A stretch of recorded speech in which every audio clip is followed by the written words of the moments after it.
Okay, day 986 off the grid, and it's time for another PostKvnt. I haven't made one of these for ages. I've got these 3 packages. 1, 2, 3. All have arrived at quite different times because I don't get around to opening my packages very fast. This has been here for literally months. These 2 a good deal of weeks, so about time we open these buggers up and see what's in them. I'll just get Baffy to hold the camera while I open it. Just pointed at the packages there. Okay, so we got this one here. This is from Lieutenant Paul Dude. He sent me some goodies, so I'm quite excited about this because I don't know what's in this one. So pretty cool. Okay, what do we got? Ooh, it's a Tuta Q2 audio video. Auto video recorder. Auto video, is that really what it is? Oh, it is. It is. Wow. Wow. It's got an infrared sensor, passive infrared sensor and LEDs, so you can do some sneaky recordings with this. Lithium battery in the back there, obviously not really, well, you can replace it but you don't usually take it out. That's weird, I thought it would have had some batteries that went in there, but no. Okay, so you charge it up and wow, that's what I wasn't expecting that. I wasn't expecting that. Cool.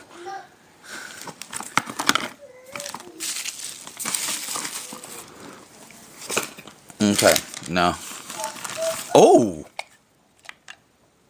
jolly gosh.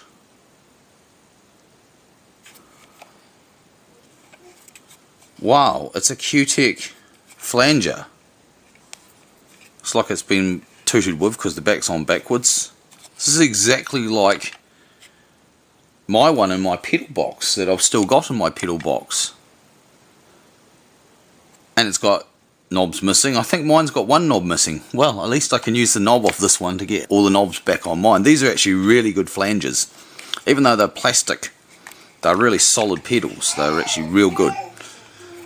Back in the day they were, I guess, the cheaper range of pedals. If you couldn't afford Boss, you'd buy Q-Tech at one point, but they are actually really good. So that's, wow, that's a bit exciting.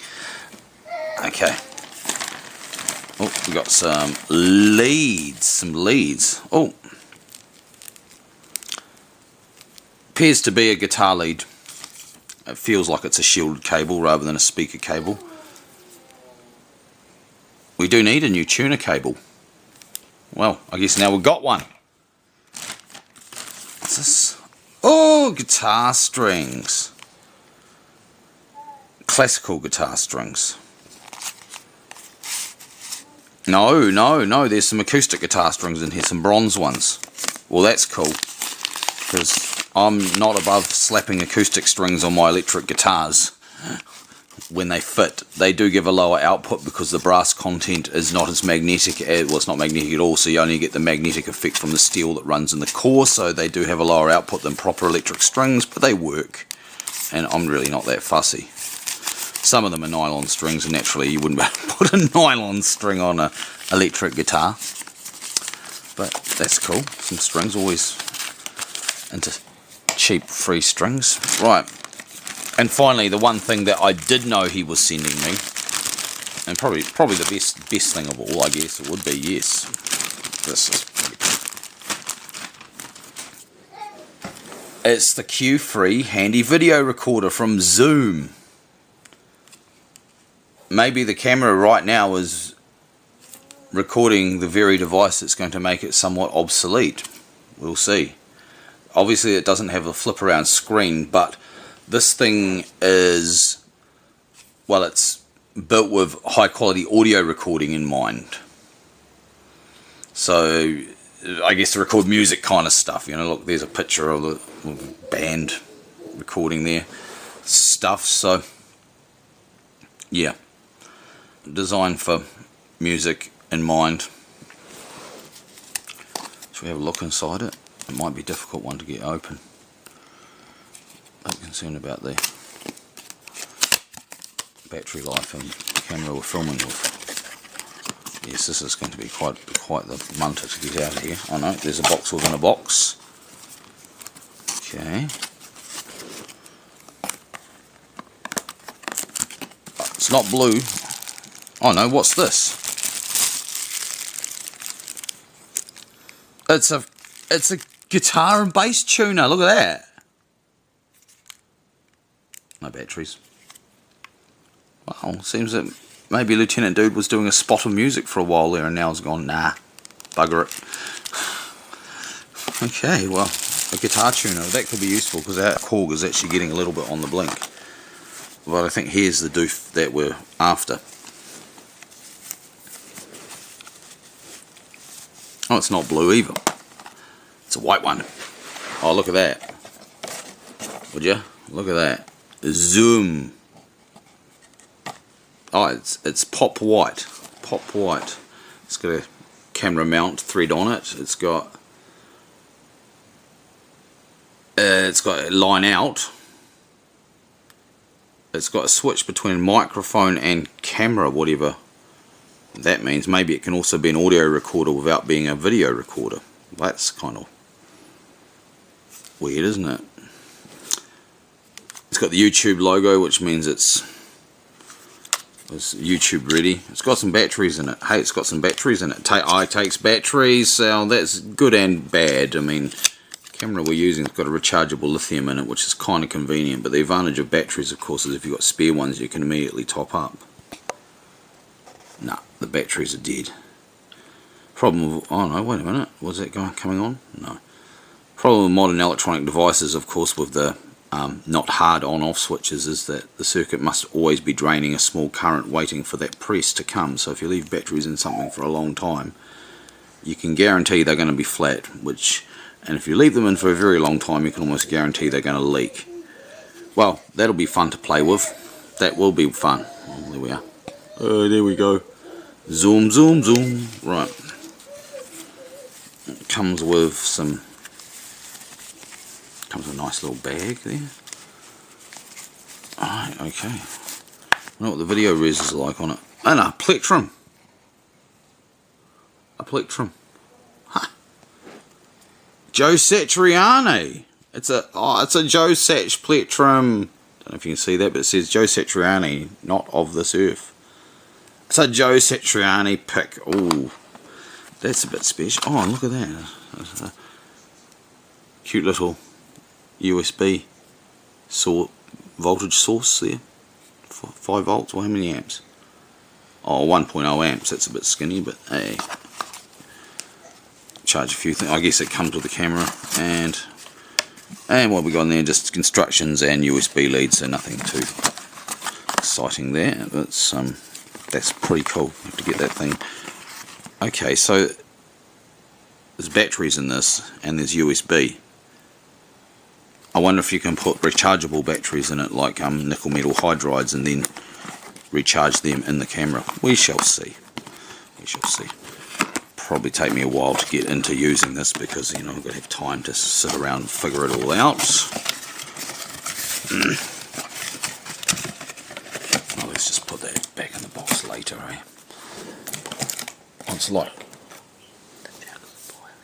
Okay, we can get that in a minute. We can get the jug in a minute back in. Get simple about it. Okay, let's go into this thing. Look, you probably didn't see the unboxing. I put it back in the box so we can pull it out. Okay, ta-da! It's the Chug Plug. I bought this was $19, and this is hopefully going to replace the defunct Stormhammer Intercell inverter. It's designed to extend the battery life of your MacBook, and of course I don't actually have any Macintosh products, but I'm just hoping I can use it or adapt it to use what I do have. It's basically a lithium-ion battery with a built-in battery charger and inverter. So it's basically an inverter with a built-in battery, but it's purpose-made to work with the Macintosh or MacBook power supply. So whether I can adapt it, that will remain to be seen. Because it's being used with a MacBook, it may have a funny voltage output. It may just be like something like, I don't know, might be something like you know, it might be DC, high voltage DC or something like that, but that should work fine with the Asus power supply. Not bad for 20 bucks. 20 bucks, yeah, not bad. These things would have been sold for a lot more. And what's really nice about it though is it's got a standard figure 8 output, and I think that the Asus power supply will just about slip right on there. And if not, there's some small figure 8 extension leads you can buy from Mitre 10 intended to use with lights, so that will be really easy. And of course this has got the clip there for the proper Macintosh power lead, but of course that's really just a figure 8 in there too, so bung one of those in and away you go. Excellent. So I have to look at the specs of that. Just better be careful that this is actually rated for 230 volt mains and not only 110 input, because I wouldn't want to blow it up the first time I plug it in.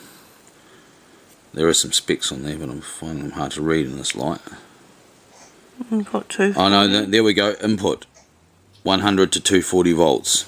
Okay, that's fine.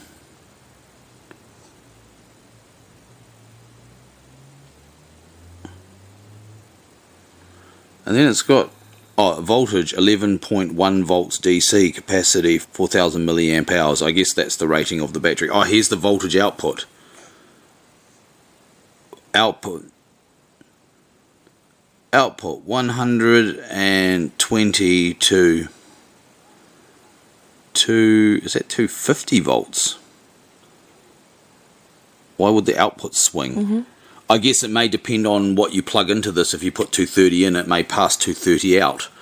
But what will be interesting is what voltage it puts out when it's actually running off the internal battery. But that's pretty cool. It's a bit longer than the inner cell inverter, but it's a lot thinner. So, and it's probably got more capacity too. So that's pretty cool. To power, push button till orange light turns on.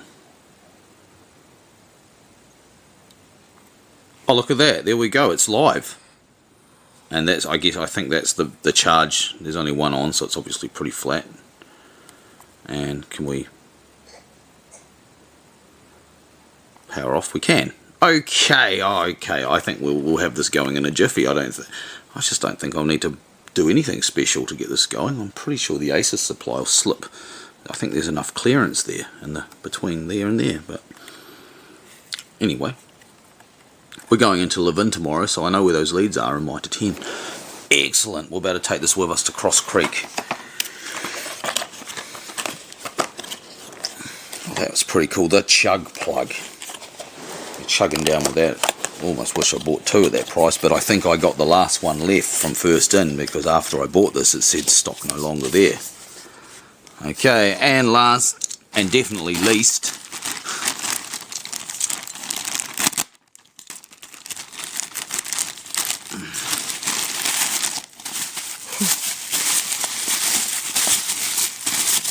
I know what it is, but I'll surprise you. It's my first one of these Dinky Winky Dinky charge controllers. A-Atom. This is a lithium one. It's designed for three lithium cells in series. 3S, that's a trendy term for lithium battery arrangements. I guess any batteries, but it's normally applied to lithium batteries, so it'll charge up to 11.1 volts, which I guess is what they think is optimum. I kind of really needed something to deal with the battery pack out of the storm inverter, which I'm still talking about, to deal with 4 batteries in series. Unfortunately this won't do it, but I've got a few laptop batteries lying around, so I could have a wee play with this and make a wee pack up, and it's cute. It's cute, and apparently isn't there inside these there's some switches you can fiddle with as well. They make one for these for the lead acid batteries too. That'll actually charge 6 volt lead acid batteries, and I thought that might be a good idea to make a balancing controller for the big golf cart batteries. I mean, if you can push 3 amps through one of these, 3 amps isn't much, is it? But 3 amps is still, it would be enough to, I guess, achieve a balance over time. Oh, it's got comprehensive instructions.